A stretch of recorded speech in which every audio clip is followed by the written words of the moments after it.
প্রিয় সাংবাদিক বন্ধুগণ, আমি আরেকটি ঘটনা বলতে চাই যে আমাদের একজন দায়িত্বশীল গতকালকে আজকে তিনি ঢাকা থেকে গিয়েছেন সৈয়দপুর বিমানবন্দরে এবং সেখানে আইনশৃঙ্খলা বাহিনী তাকে একটা সাজানো নাটক করেছেন।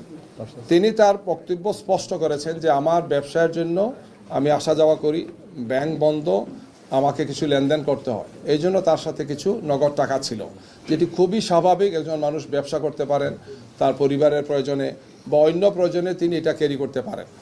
এয়ারপোর্টের মতো একটা রেস্ট্রিক্টেড এরিয়াতে যেখানে খুবই লিমিটেড মানুষের চলাফেরা, সেখানে একটা নাটক সাজানো হয়েছে যে তিনি এই টাকা নিয়ে যাচ্ছেন এবং এটার বিভিন্ন অর্থ করার জন্য বিভিন্ন ধরনের বলা হচ্ছে নিউজ করা হচ্ছে।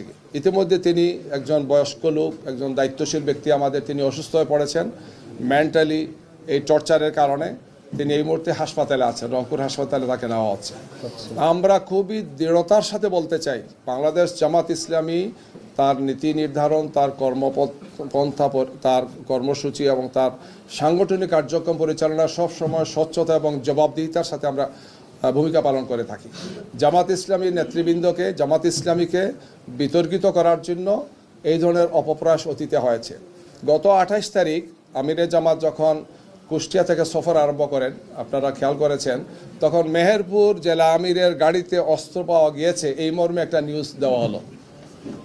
পরে দেখা গেল 1 ঘন্টার মাথায় সেটা হচ্ছে বাঁশ ছিল, লাঠি ছিল অথবা এই ধরনের ছিল যেগুলা কাজের জন্য নেওয়া হচ্ছে, অর্থাৎ সেখানে স্টেজের কাজের জন্য নেওয়া হচ্ছে, শাবল নেওয়া হচ্ছে, কুদাল নেওয়া হচ্ছে।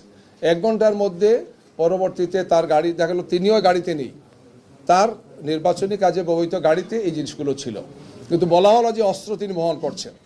এই ধরনের উদ্দেশ্য প্রণোদিতভাবে কিছু নিউজ তৈরি করে কিছু লোক আইনশৃঙ্খলা বাহিনীর একটা অংশের যোগসাজশে